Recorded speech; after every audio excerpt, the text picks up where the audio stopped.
Hello दोस्तों, नमस्कार। स्वागत है आपका हमारे YouTube channel Uttarakhand GK very G tricks में। और आज की इस वीडियो में हम बात करेंगे UKPSC previous year question papers के बारे में।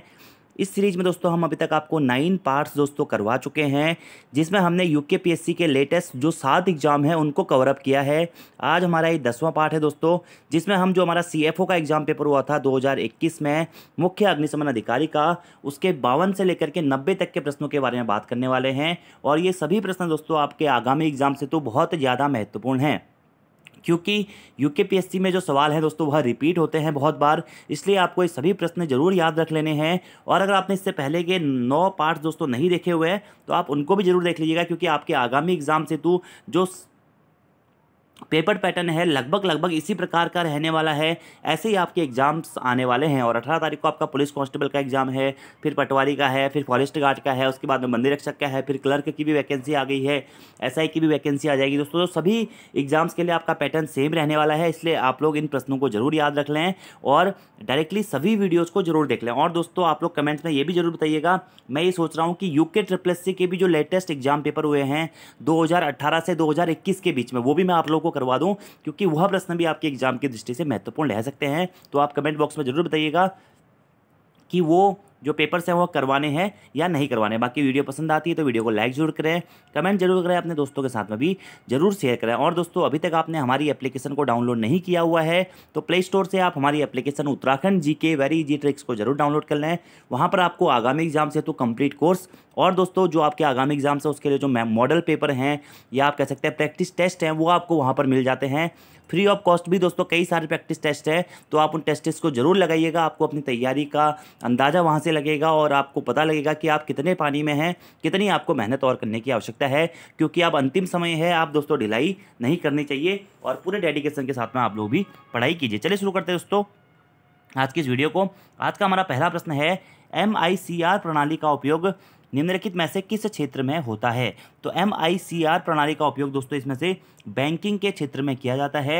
MICR दोस्तों इसकी फुल फॉर्म होती है मैग्नेटिक इंक कैरेक्टर रिकॉग्नाइजेशन। यह प्रश्न भी एग्जाम में पूछा गया है। MICR की फुल फॉर्म, यह आप कंप्यूटर में ही पढ़ते होंगे, मैग्नेटिक इंक कैरेक्टर रिकॉग्नाइजेशन, ठीक है। और चेकबुक के जो 9 डिजिट का एक कोड होता है MICR कोड उसे बोलते हैं, तो यह बैंकिंग के क्षेत्र में प्रयोग होता है। अगला प्रश्न है, भारत द्वारा विकसित अधिकांशतः सुपर या मिनी कंप्यूटर में किस ऑपरेटिंग प्रणाली को अपनाया गया है?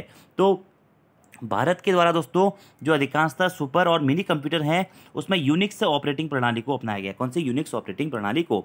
अगला प्रश्न है, निम्नलिखित में से किसे कंप्यूटर का मस्तिष्क कहा जाता है, यानी कि कंप्यूटर का दिमाग किसे कहा जाता है दोस्तों? तो CPU सेंट्रल प्रोसेसिंग यूनिट को दोस्तों कंप्यूटर का दिमाग कहा जाता है। किसको? CPU को, ठीक है। अगला प्रश्न है, निम्नलिखित में से कौन मैग्नेटिक डिस्क नहीं है? Hard disk, floppy disk, Bernoulli disk या फिर CD-ROM? तो इसमें से दोस्तों जो CD-ROM है यह मैग्नेटिक डिस्क नहीं है। ROM मतलब क्या होता है? Read only memory. रैम मतलब क्या होता है? Random access memory. ये भी आपको याद रखना है, ठीक है। और इसमें से कौन सा मैग्नेटिक डिस्क नहीं है दोस्तों? तो CD-ROM जो है इसमें से वह मैग्नेटिक डिस्क नहीं है, जबकि बर्नौली डिस्क, फ्लॉपी डिस्क और हार्ड डिस्क ये आपकी मैग्नेटिक डिस्क के अंतर्गत आती है। अगला प्रश्न है, निम्नलिखित में से सर्च इंजन ऑप्टिमाइजेशन SEO को सर्वोत्तम रूप में कौन दर्शाता है? तो सर्च इंजन ऑप्टिमाइजेशन यानी कि SEO को सर्वोत्तम रूप में कौन दर्शाता है? यह वेबसाइट की दृश्यता बढ़ाता है, यह CEO के समान है, यह वेबसाइट के आकार को कम करता है, या उपरोक्त सभी सही है? तो यह दोस्तों वेबसाइट की दृश्यता को बढ़ाता है, क्या? SEO। और दोस्तों आपको एक चीज़ याद रखनी है, आगामी एग्जाम्स में कंप्यूटर के प्रश्नों का लेवल बढ़ सकता है। कंप्यूटर के प्रश्न आपके 5 से 8 प्रश्न कंप्यूटर के आने की संभावनाएं हैं, इसलिए आप लोग कंप्यूटर वाले सेक्शन पर भी जरूर फोकस करें। अगला प्रश्न है, USB का पूर्ण नाम क्या होता है? तो USB का दोस्तों पूरा नाम होता है यूनिवर्सल सीरियल बस। क्या होता है?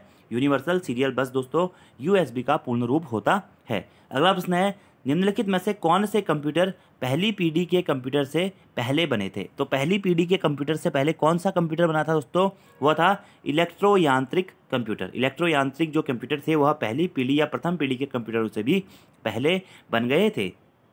अगला प्रश्न है, वायरस का पूर्ण रूप क्या होता है? महत्वपूर्ण सूचना संसाधन को नियंत्रण में लेना, बहुत महत्वपूर्ण रिकॉर्ड को नियंत्रण में लेना, बहुत महत्वपूर्ण साधनों को नियंत्रण में लेना, या स्रोत के महत्वपूर्ण परिणाम का सत्यापन। आप देखिए दोस्तों वायरस का फुल फॉर्म पूछा हुआ है और हिंदी में यहाँ पे आपके ऑप्शन दे दिए हैं। तो अगर आप इस प्रकार के प्रश्नों में दोस्तों आप इंग्लिश वाले शब्दावली का भी प्रयोग करते हैं, जो इंग्लिश मतलब पेपर होता है आपका, वहाँ पर भी आप जरूर देख लिया कीजिए, क्योंकि इंग्लिश से हिंट आता है। तो वायरस का जो फुल फॉर्म होता है दोस्तों वो होता है, देखिए क्या, विटाल इन्फॉर्मेशन रिसोर्स अंडर क्या सीज। ठीक है, तो vital information resources under seize, यानी कि ऑप्शन नंबर ए दोस्तों आपका यहाँ पर सही हो जाएगा। ये होती है आपकी क्या, वायरस की फुल फॉर्म, यानी कि महत्वपूर्ण सूचना संसाधन को नियंत्रण में लेना। अगला प्रश्न है, डाटा संचारित करने के लिए फाइबर ऑप्टिक केबल क्या उपयोग करता है। तो जो फाइबर दोस्तों ऑप्टिकल केबल होती है दोस्तों, वह डाटा को ट्रांसफर करने के लिए लाइट वेव्स जो होती हैं आपकी, यानी कि प्रकाश तरंगें जो होती हैं, उनका उपयोग करता है। अगला प्रश्न है, निम्नलिखित प्रिंटर में से कौन सा ग्रिड से अक्षर उत्पन्न करता है।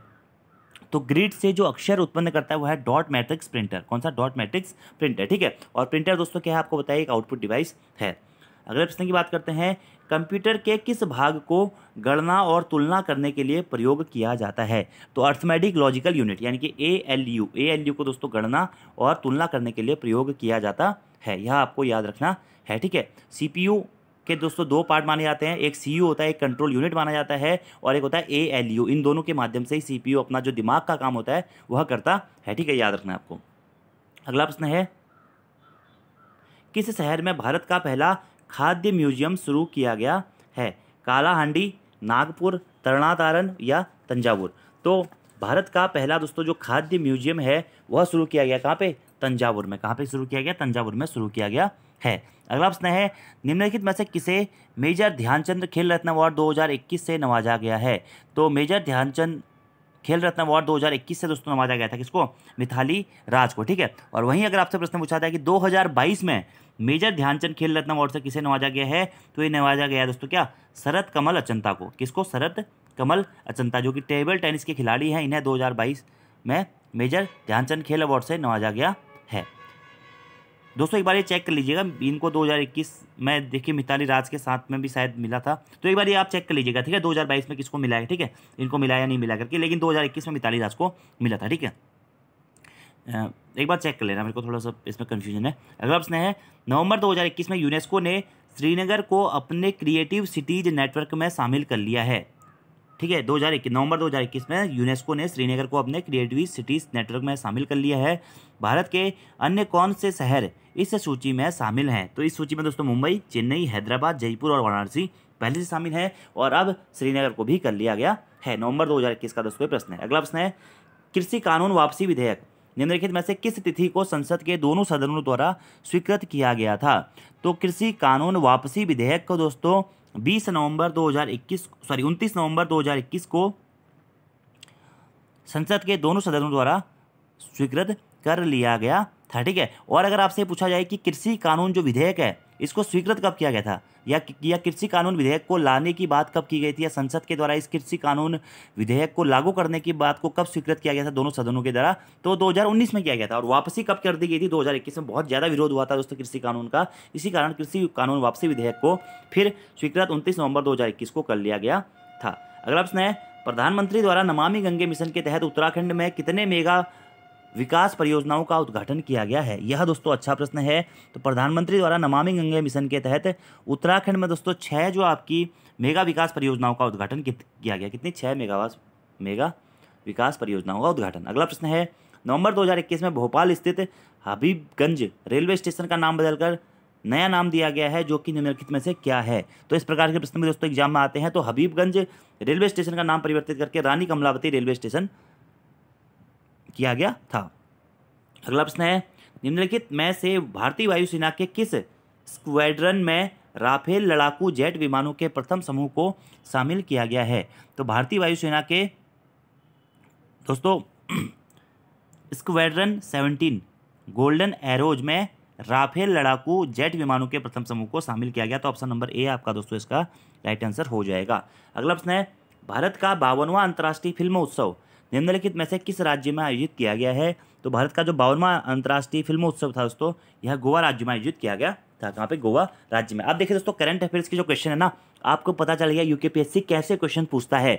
तो इसी प्रकार के करंट अफेयर आपको तैयार करने हैं। आप मार्च से लेकर नवंबर तक के करंट अफेयर्स को अच्छे से तैयार कर लीजिए, आपके एग्जाम्स में दोस्तों बहुत आपकी हेल्प हो जाएगी, क्योंकि करंट अफेयर से आप ये मान के चलिए कि 5 से 6 प्रश्न डायरेक्टली आने ही आने हैं। ठीक है, अगले प्रश्न की बात करते हैं दोस्तों। हमारा उत्तराखंड वाला सेक्शन के प्रश्न है कि गढ़वाल के पंवार शासकों की प्रथम राजधानी किस स्थान पर बनी थी। तो गढ़वाल के जो हमारे दोस्तों पंवार शासक हैं, परमार शासक हैं, इनकी प्रथम राजधानी बनी थी कहाँ पे?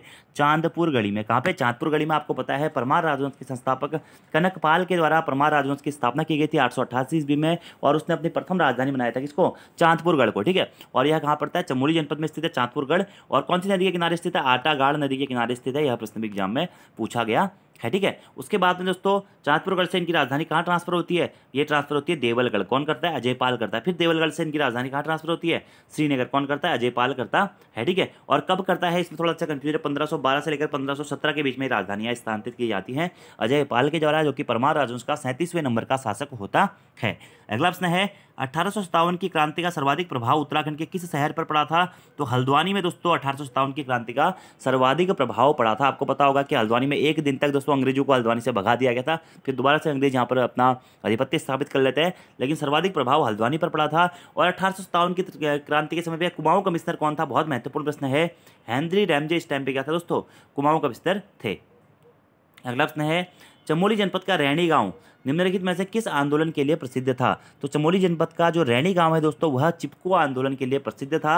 आपको बताइए चिपको वुमेन के नाम से गौरा देवी को जाना जाता है, और चिपको आंदोलन के प्रणेता के रूप में सुंदरलाल बहुगुणा और चंडी प्रसाद भटजी को माना जाता है। और 1972 में दोस्तों इस आंदोलन की वजह से शुरुआत हो गई थी, लेकिन मुख्य रूप से जो ये चिपको आंदोलन हुआ था, यह हुआ था 26 मार्च 1974 को चमोली जनपद के रैणी नामक गांव में दोस्तों गौरा देवी और उनके नेतृत्व में कुछ अन्य महिलाओं के द्वारा पेड़ों से लिपटकर जंगलों की रक्षा की गई थी। इसी कारण एक प्रमुख वन संबंधी आंदोलन के रूप में चिपको आंदोलन को जाना जाता है। ठीक है, और कौन सी घाटी में चिपको आंदोलन होता है? ऋषिगंगा घाटी में, ऋषिगंगा नदी घाटी में यह आंदोलन हुआ था। ठीक है, तो चिपको आंदोलन याद रखना है 26 मार्च 1974 को चिपको वुमेन कहा जाता है किसको? गौरा देवी को। ठीक है, वृक्ष मित्र पुरस्कार से गौरा देवी को 1986 में सम्मानित किया गया था। ठीक है, तो ये सारे प्रश्न दोस्तों आपको याद रखने हैं। ऐसे मैती आंदोलन दोस्तों कल्याण सिंह रावत इसके जनक है। मैती आंदोलन के 1996 में या 1995 में यह आंदोलन चलाया गया था।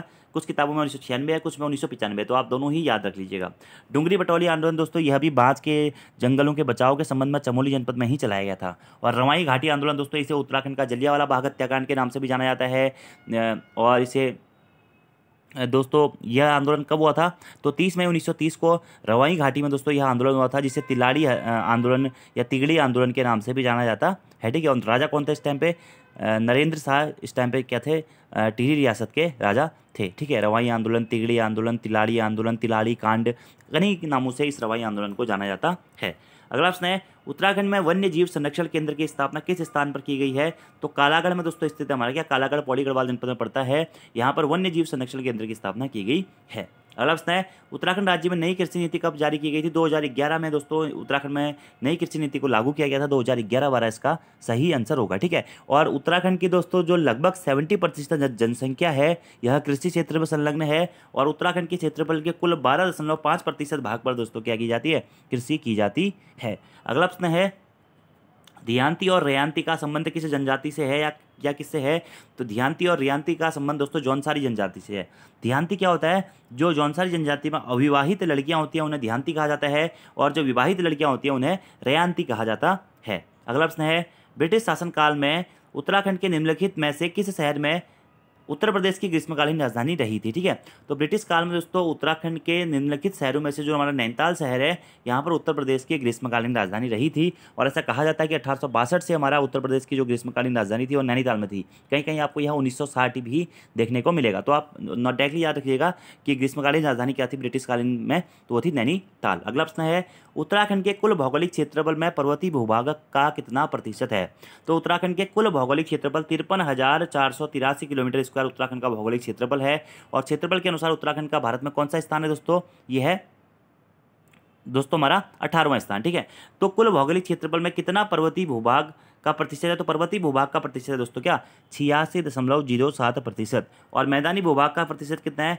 13.93% दोस्तों यहाँ पर हमारा मैदानी भूभाग है। अगला प्रश्न है उत्तराखंड में सर्वाधिक आवर्ती आपदा कौन सी है जो बार बार आती है? तो दोस्तों भूस्खलन उत्तराखंड में सर्वाधिक आवर्ती आपदा है। अगला प्रश्न है, उत्तराखंड में किस पर्यावरणविद को गांधी शांति पुरस्कार प्रदान किया गया है? तो गांधी शांति पुरस्कार दोस्तों चंडी प्रसाद भट्ट जी को प्रदान किया गया था 2013 में। और चंडी प्रसाद भट्ट जी को एक प्रमुख पर्यावरणविद के रूप में भी जाना जाता है। चंडी प्रसाद भट्ट, सुंदरलाल बहुगुणा, कल्याण सिंह रावत, ये तीनों चीज़ें दोस्तों आपको तीनों के बारे में बहुत डिटेल से आपको पढ़ लेना है, क्योंकि एग्जाम में यहाँ से प्रश्न पूछे जा सकते हैं। अगले प्रश्न की बात करते हैं, उत्तराखंड के निम्न जनपदों में से सर्वाधिक गरीबी का प्रतिशत किस जनपद में है? तो सर्वाधिक गरीबी जो है दोस्तों उत्तराखंड के चंपावत जनपद में सर्वाधिक गरीबी का प्रतिशत माना जाता है। कौन सी जनपद में? चंपावत जनपद में, ठीक है। और सर्वाधिक अमीर जनपद के रूप में जाना जाता है तो उधम सिंह नगर जनपद को दोस्तों सर्वाधिक अमीर जनपद के रूप में जाना जाता है। अगला प्रश्न है, उत्तराखंड के निम्नलिखित में से किस जनपद में धौलीगंगा जल विद्युत परियोजना स्थित है? तो धौलीगंगा जल विद्युत परियोजना दोस्तों हमारा पिथौरागढ़ जनपद के धारचूला में दोस्तों धौलीगंगा जल विद्युत परियोजना स्थित है। और पूर्वी धौलीगंगा नदी पर दोस्तों इस बांध का निर्माण किया गया है। अगला प्रश्न है, उत्तराखंड सरकार को हाल के वर्षों में निम्नलिखित में से किस कर से सर्वाधिक राजस्व प्राप्त हो रहा है? तो उत्तराखंड गवर्नमेंट को दोस्तों क्या एसजीएसटी से हमारा क्या हो रहा है, यानी कि स्टेट जो आपका जीएसटी होता है, गुड्स एंड सर्विस टैक्स, उससे दोस्तों सर्वाधिक राजस्व प्राप्त हो रहा है। अगला प्रश्न है, निम्नलिखित में से कौन सी जनजाति अपने निवास क्षेत्र में सुमेलित नहीं है? ठीक है, तो राजी जनजाति देखिए पिथौरागढ़ में निवास करती है, बिल्कुल सही है। भोटिया जनजाति चमोली में निवास करती है, चमोली के साथ साथ पिथौरागढ़ में भी निवास करती है, ये भी सही है। जौनसारी जनजाति देहरादून में निवास करती है, ये भी बिल्कुल सही है। थारू जनजाति दोस्तों रुद्रप्रयाग में निवास नहीं करती है। तो थारू जनजाति कहाँ निवास करती है? उधम सिंह नगर जनपद में यह थारू जनजाति निवास करती है। और वहीं बोक्सा जनजाति की बात करें तो यह भी उधम सिंह नगर और चंपावत जनपद में निवास करती है। और इन सभी जो 5 उत्तराखंड की जनजातियाँ हैं, इन्हें जनजाति का दर्जा कब दिया गया था? 1967 में दिया गया था। अगले प्रश्न की बात करते हैं, हिंदी के अतिरिक्त उत्तराखंड राज्य की द्वितीय राजभाषा निम्नलिखित में से कौन सी है? तो हिंदी उत्तराखंड की दोस्तों प्रथम राज्यभाषा है। और दूसरी कौन सी है? संस्कृत है। 2010 में संस्कृत को उत्तराखंड की दूसरी राज्यभाषा घोषित किया गया था। अगला प्रश्न है, निम्नलिखित जनपदों हिमनदों में से अलकनंदा नदी का उद्गम स्थल स्रोत कौन सा है? तो अलकनंदा नदी का उद्गम दोस्तों होता है कहाँ से? सतोपंथ हिमनद या सतोपंथ ग्लेशियर से। और यह सतोपंथ ग्लेशियर कहाँ स्थित है दोस्तों? यह चमोली जनपद में स्थित है। क्या? सतोपंथ ग्लेशियर, यहाँ से अलकनंदा नदी का उद्गम होता है, ठीक है। ऐसे ही दोस्तों रालम हिमनद कहाँ है? पिथौरागढ़ जनपद में स्थित है। मिलम हिमनद कहाँ स्थित है? पिथौरागढ़ जनपद में स्थित है। दूनागिरी हिमनद कहाँ स्थित है? उत्तरकाशी जनपद में स्थित है। अगला प्रश्न है, निम्नलिखित में से उत्तराखंड का कौन सा महोत्सव विश्व धरोहर घोषित किया गया है? तो रम्माण महोत्सव दोस्तों जो कि आयोजित होता है चमोली जनपद के डुंगरा सलैंड गांव में दोस्तों रम्माण महोत्सव, इसमें मुखौटा नृत्य किया जाता है, रम्माण उत्सव किया जाता है। तो इसे यूनेस्को के द्वारा विश्व धरोहर सूची में शामिल किया गया था। कब किया गया था? 2 अक्टूबर 2009 को। तो 2 अक्टूबर 2009 को रम्माण को विश्व धरोहर सूची में शामिल किया गया था। तो आंसर हो जाएगा क्या? रम्माण महोत्सव, ठीक है। अगला प्रश्न है, निम्नलिखित में से कौन सा दर्रा पिथौरागढ़ से तिब्बत को जोड़ता है? तो पिथौरागढ़ से तिब्बत को जोड़ने वाला दर्रा है दोस्तों कौन सा हमारा? यह लिपुलेख दर्रा। लिपुलेख दर्रा पिथौरागढ़ से तिब्बत को जोड़ता है। और कैलाश मानसरोवर तीर्थ से आता है, हित भी प्रसिद्ध माना जाता है। क्या? लिपुलेख दर्रा, याद रखना आपको, ठीक है। किंगरी बिंगरी दर्रा दोस्तों आपका चमोली और तिब्बत के मध्य में स्थित है, आपको याद रखना है। चमोली या चीन के मध्य में स्थित है, ये भी आप कह सकते हैं। थंगला दर्रा उत्तरकाशी और तिब्बत के मध्य में स्थित है। अगला प्रश्न है, उत्तराखंड सरकार द्वारा वीर चंद्र सिंह गढ़वाली योजना निम्नलिखित में से किस क्षेत्र हेतु प्रारंभ की गई थी? तो वीर चंद्र सिंह गढ़वाली पर्यटन स्वरोजगार योजना दोस्तों इसका पूरा नाम है, जो कि 1 जून 2002 से दोस्तों इस योजना को शुरू किया गया था। तो वीर चंद्र सिंह गढ़वाली पर्यटन स्वरोजगार योजना दोस्तों किस क्षेत्र हेतु प्रारंभ की गई थी? पर्यटन के क्षेत्र हेतु यह योजना प्रारंभ की गई थी, ठीक है, याद रखना आपको। अगले प्रश्न की बात करते हैं, गोरखों ने कुमाऊं या अल्मोड़ा पर किस वर्ष विजय प्राप्त की थी? तो गोरखों के द्वारा कुमाऊं या अल्मोड़ा पर विजय प्राप्त की गई थी कब? 1790 में। 1790 में होता दोस्तों क्या? हवाला बाग का युद्ध हुआ था 1790 में चंद्र राजवंश और गोरखा राजवंश के मध्य में, जिस पर चंद्र राजवंश के अंतिम जो शासक थे दोस्तों कौन? महेंद्र चंद, उनकी हत्या कर दी गई थी गोरखों के द्वारा। और उसके बाद में 1790 में दोस्तों गोरखों ने कुमाऊं पर अधिकार प्राप्त कर लिया था। और 1790 से 1815 तक गोरखे गढ़वाल में निवास करते हैं। और गोरखों की द्वारा गढ़वाल में प्रथम आक्रमण 1791 में किया गया था, लंगूरगढ़ में यह आक्रमण हुआ था। और 1804 में मुख्यतः 1803 में फिर से आक्रमण किया गया था गोरखों के द्वारा गढ़वाल में। और 1804 में गोरखे गढ़वाल को जीत जाते हैं खुरबुड़ा के युद्ध में। फिर 1804 से लेकर 1815 तक गोरखों का गढ़वाल में भी आधिपत्य रहता है, ठीक है। और अगर प्रश्न पूछा था कि गोरखों ने गढ़वाल पर किस वर्ष विजय प्राप्त की थी? गढ़वाल पर हो जाएगा दोस्तों आपका क्या? 1804 में, ठीक है, ये आपको याद रखना है। तो ये था दोस्तों आपका CFO यानी कि मुख्य अग्निशमन अधिकारी का एग्जाम पेपर। और मैंने आपको इस एग्जाम पेपर से संबंधित जितने भी महत्वपूर्ण प्रश्न थे करवा दिए हैं, डिटेल्स में भी बता दिया है। आई होप आप लोगों को दोस्तों ये सीरीज पसंद भी आ रही होगी, क्योंकि मैं इसमें आपको सभी जो प्रश्न एग्जाम में आए हुए हैं वही करवा रहा हूँ। और इसी प्रकार के प्रश्न आपके आगामी एग्जाम्स में आने की संभावनाएं भी बनी हुई हैं। इसी के साथ साथ दोस्तों हमारा आपको पता है कि हमारे पोस्टमार्टम क्लासेज भी चलती हैं, उनको आप ज़रूर देख लें। हमारे चैनल पे कई सारी मैराथन क्लासेज हैं, 4 4-4, 5-5, 6-6 घंटे की, तो आप उनको भी जरूर देख लें। परीक्षा वाणी की सीरीज हमने अपलोड की हुई है, तो आप उन वीडियोज़ को भी जरूर देख लें। और अगर आप प्रैक्टिस करना चाहते हैं तो प्ले स्टोर से हमारी application Uttarakhand GK very G tricks को जरूर डाउनलोड कर लें। धन्यवाद।